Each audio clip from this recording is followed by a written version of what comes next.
Students, आज हम class 6 science का न्यू चैप्टर पढ़ने जा रहे हैं, the living organism characteristics and habitat. तो स्टूडेंट्स, इस चैप्टर में हम लिविंग ऑर्गेनिजम्स की कैरेक्टरिस्टिक्स को पढ़ेंगे और उनके डिफरेंट हैबिटेट्स के बारे में हम स्टडी करेंगे। तो स्टूडेंट्स, आपका चैप्टर कुछ इस तरीके से स्टार्ट होता है। जो पहेली एंड भूजो है वो वेकेशंस पे गए हैं डिफरेंट प्लेसेस पे। तो उसमें से एक उनकी ट्रिप होती है रिवर गंगा ऋषिकेश में। तो वो वहाँ पे माउंटेन्स चढ़ते हैं हिमालयाज के, जहाँ पे बहुत ज्यादा कोल्ड होता है और वहाँ पे अलग अलग उन्हें ट्रीज देखने को मिलते हैं, जैसे कि ओक्स, पाइन्स एंड डिओडर्स। ये जो ट्रीज हैं उनके जो घर के पास ट्रीज होते हैं उससे काफी डिफरेंट होते हैं। सो स्टूडेंट्स, अनदर ट्रिप पे वो कहाँ जाते हैं? राजस्थान में, जहाँ पे उन्हें देखने को मिलता है कि कैमल्स हमारे मूव कर रहे हैं डेजर्ट में, जो कि बहुत हॉट है। They collected different kind of cactus plant from this trip, और इस ट्रिप से वो अलग अलग तरीके के कैक्टस प्लांट्स भी कलेक्ट करके लाते हैं। एंड इन लास्ट फाइनली वो कहाँ विजिट करते हैं स्टूडेंट? सी बीच वाले एरिया में, जहाँ पे वो अलग अलग डिफरेंट ट्रीज देखते हैं, जिसमें से एक नाम मेंशन है आपकी बुक में, कैसोरीना ट्रीज। और वहां से अलग अलग डिफरेंट चीजें वो लेके आते हैं। फिर वो जब घर आते हैं वापस अपने प्लेस पे, तो वो देखते हैं कि कुछ प्लेसेस तो बहुत कोल्ड थी, कुछ बहुत ज्यादा हॉट थी। कुछ प्लेसेस का वेदर कैसा था स्टूडेंट्स? ह्यूमिड वेदर था। और वहां पे हमें डिफरेंट ऑर्गेनिजम्स देखने को मिल रहे थे, अलग अलग तरीके के। तो स्टूडेंट्स वो सोचते हैं कि अर्थ पे कोई ऐसी प्लेस है जहाँ पे कोई लिविंग ऑर्गेनिज्म नहीं रहता। तो भूजो ने सोचा कि वो अपने घर से शुरू करता है ऐसी प्लेस ढूंढना जहाँ पे कोई लिविंग ऑर्गेनिज्म नहीं रहता। तो वो अपने इनसाइड हाउस में ही देखता है, अपने कबर्ड में जाके। तो उसे लगता है कि वहां पे कोई लिविंग ऑर्गेनिज्म नहीं होगा। लेकिन जब वो अपनी कबर्ड खोलता है तो उसे वहां पे एक टाइनी स्पाइडर मिल जाती है उसकी कबर्ड के अंदर। तो फिर वो अपने घर के आउटसाइड भी सोचता है ऐसी कोई प्लेस है जहाँ कोई लिविंग ऑर्गेनिज्म नहीं होगा। लेकिन उसे कुछ भी ऐसी कोई प्लेस उसे समझ नहीं आती, क्योंकि स्टूडेंट्स ऐसी कोई प्लेस है ही नहीं जहाँ पे कोई लिविंग ऑर्गेनिज्म ना हो। पहेली started thinking and reading about the far away places. तो स्टूडेंट्स पहेली स्टार्ट करती है रीडिंग करना ऐसी प्लेसेस के बारे में, बट उसे तो जब वो स्टडी कर रही होती है तो ये पता चलता है जो हमारे छोटे लिविंग ऑर्गेनिज्म है वो हमारे वॉल्केनोज की ओपनिंग में भी प्रेजेंट होते हैं। वॉल्केनो कितना हॉट होता है स्टूडेंट्स, उसकी ओपनिंग में भी लेकिन वो प्रेजेंट है। तो स्टूडेंट्स, इससे हमारा छोटा सा चैप्टर का इंट्रोडक्शन हो जाता है कि हमारी जो लिविंग ऑर्गेनिज्म है वो हर जगह प्रेजेंट है, और डिफरेंट क्लाइमेटिक कंडीशंस, टेम्परेचर, हर उस पे अलग ऑर्गेनिज्म है, और हैबिटेट के हिसाब से वो अपनी अपनी जगहों पे रहते हैं। सो स्टूडेंट्स, हमारा फर्स्ट टॉपिक है organisms and the surrounding where they live. Another thought that occurred to Paheli and Bhujo was about the kinds of living organisms that were present in different locations that they had visited. तो students, another thought उनके दिमाग में क्या आता है पहेली and भूजो के, कि हमारी जो डिफरेंट काइंड्स का ऑर्गेनिज्म है जो कि प्रेजेंट है जिन जिन जगहों पे वो गए थे, उन्होंने देखा। The deserts had camel. तो डेजर्ट्स में कैमल थे। Mountains had goats and yak. Mountains में क्या होती है स्टूडेंट्स? गोट और याक होती है। पूरी हैड सम अदर क्रिएचर्स। एक बीच वाली जो जगह गए थे स्टूडेंट्स, उसका नाम पूरी था। वहां पे अलग क्रिएचर्स थे, जैसे कि क्रैब्स हो गए देखने को मिले उन्हें, और फिशेस की वैरायटी देखने को मिले। And then there did seem to be some creatures like ants that were present in these different locations. और उन्हें एंड्स भी देखने को मिली स्टूडेंट्स अलग अलग लोकेशंस में। और kind of plants that were found in each of these regions were so different from the plants of the other region. और स्टूडेंट्स, जो प्लांट्स भी प्रेजेंट थे इन रीजन्स पे वो एक दूसरे से काफी डिफरेंट थे। जितनी जगहों पे वो गए सब जगह different trees and plants present थे। तो स्टूडेंट्स, यहाँ पे हमारी एक फर्स्ट एक्टिविटी गिवन है, हमें फॉरेस्ट से स्टार्ट करना है और हमें सोचना है कौन कौन से प्लांट्स वहाँ पे मिल सकते हैं, एनिमल्स, और क्या चीजें हमें फॉरेस्ट में मिल सकती हैं। फिर हमें कॉलम 1 बना के उन चीजों को लिख देना है। देन हमें फिर सिमिलरली इसी तरीके से दूसरी लिस्ट बनानी है जिसमें हम किसी और रीजन की चीजें देखेंगे, मीन्स किसी और रीजन यानी किसी और जगह के एनिमल्स, प्लांट्स वगैरह की लिस्ट बनाएंगे। You can collect the examples scattered through this chapter. तो इस चैप्टर में अभी तक स्टूडेंट्स हमें जितने एग्जाम्पल बता दिए, हम उसकी हेल्प से भी वो टेबल फिल कर सकते हैं। फिर हमें कुछ स्टूडेंट्स अपने टीचर, पेरेंट्स और फ्रेंड्स की हेल्प से हमें वो टेबल फिल करनी है। Try to include many plants, animals, object and big and small. तो हमें क्या स्टूडेंट्स ट्राई करना है कि हम बहुत सारे एनिमल्स, ऑब्जेक्ट्स और बिग या स्मॉल प्लांट्स को इंक्लूड करें इसमें। What kind of object will we find that may not be animal or plants? कौन से ऑब्जेक्ट्स है स्टूडेंट जो हमें देखने पर पता चलता है वो ना एनिमल्स में आते हैं ना प्लांट्स में? Perhaps parts of plant like dried leaves और parts of animal like bones. तो स्टूडेंट्स ड्राइड लीव्स वगैरह और हमारी एनिमल्स के पार्ट जैसे कि bones. We also find different kind of soils and pebbles, और अलग अलग काइंड की हमें स्टूडेंट जो सॉइल देखने को मिलती है और पेबल्स मीन्स स्टोन्स, छोटे छोटे पत्थर।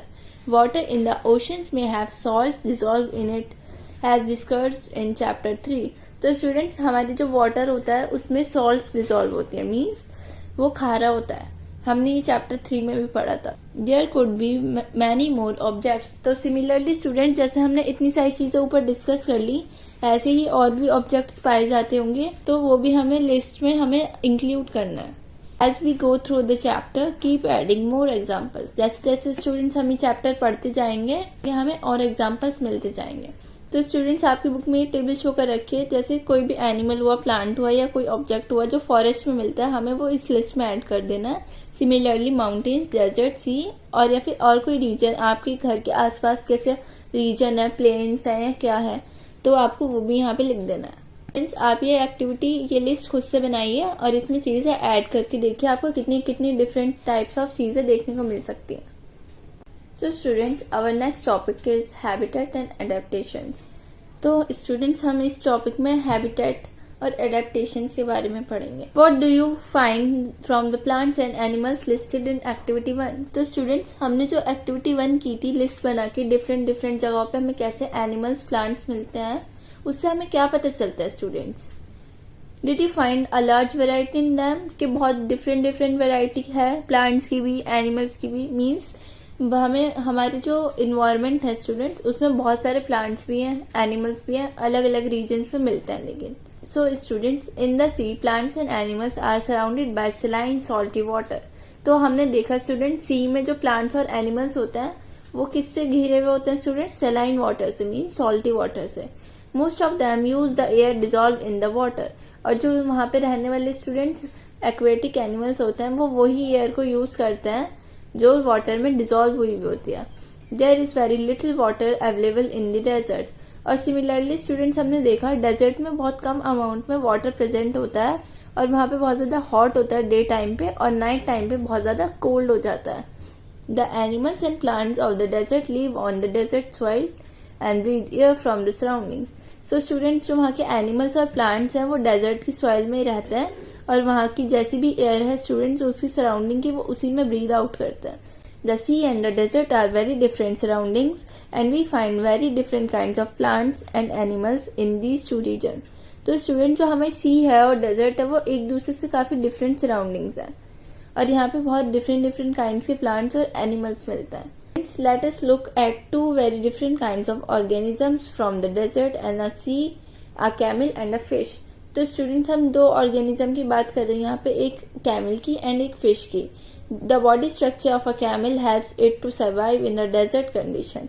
तो स्टूडेंट्स जो हमारा कैमल होता है उसका बॉडी का स्ट्रक्चर ही ऐसा होता है कि वो डेजर्ट की कंडीशंस में ही रह सकता है, हॉट वाली, और रात में जैसी कंडीशंस होती है तो वो वहीं पे सर्वाइव कर सकता है उतनी सैंड में।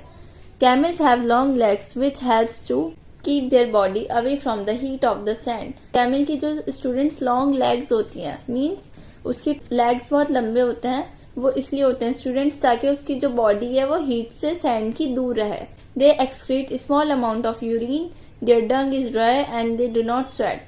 तो स्टूडेंट्स जो उनका यूरिन होता है वो बहुत कम अमाउंट में वो एक्सक्रीट आउट करते हैं और जो उनका वेस्ट मटेरियल होता है वो भी ड्राई होता है और उन्हें स्वेट मीन्स पसीना भी नहीं आता। Since camels lose very little water from the body. तो इससे ये पता चलता है स्टूडेंट्स जो कैमल होता है उनकी बॉडी से बहुत कम अमाउंट में वाटर निकलता है। They can live for many days without water.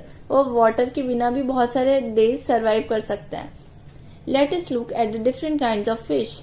तो स्टूडेंट्स अब हम फिशेस की बात कर लेते हैं, जैसे कि हमें कुछ नीचे फिगर में दिखाई हुई हैं यहाँ पे फिशेस डिफरेंट डिफरेंट काइंड्स की। There are so many kinds of fish but do not you see that they all have something common about their shape. तो स्टूडेंट्स हमें अलग अलग काइंड्स की फिश देखने को मिलती है, लेकिन सबके पास एक कॉमन चीज है, वो उनकी शेप है। All the ones shown here have the streamline shape that was discussed in chapter 5। तो स्टूडेंट्स हमने पढ़ाई है फिश चैप्टर 5 में जो फिशेज होती है उनकी स्ट्रीमलाइन शेप होती है। This shape helps them to move inside water. तो स्टूडेंट्स इसी शेप की वजह से वो वाटर में इजिली मूव कर पाते हैं। Fish have slippery scales on the body. Fish की जो स्किन होती है स्टूडेंट्स उसके ऊपर स्लिपरी स्केल्स होते हैं। These scales protect the fish and also help in easy movement through the water। ये जो स्केल होते हैं फिश के वो उनके मूवमेंट में उन्हें हेल्प करते हैं पानी में। हमने चैप्टर 5 में पढ़ा था that fish have flat fins. So student जो फिश के फिन्स होते हैं एंड टेल्स, फिन्स जो स्टूडेंट साइड में होते हैं फिश के, सब बच्चों ने फिश देखी होगी, और टेल जो होती है स्टूडेंट्स वो फ्लैट होती है। To change the direction and keep their body balance in the water, जिसकी वजह से स्टूडेंट्स वो डायरेक्शन और अपनी बॉडी को बैलेंस रख पाते हैं पानी में। सो स्टूडेंट सारी फिशेस के पास गिल्स प्रेजेंट होते हैं जो उन्हें ऑक्सीजन लेने में मदद करती हैं, जो कि पानी में डिसॉल्व होता है। डिसॉल्व मीन्स घुला हुआ oxygen. We see that the features of a fish help it to live inside the water and the feature of camel help it to survive in the desert. तो students हमने देखा जो fish के features हैं students उसकी वजह से वो पानी में रह पाती है, और जो कैमल के फीचर्स हैं स्टूडेंट्स वो उसकी वजह से डेजर्ट में सर्वाइव कर पाता है।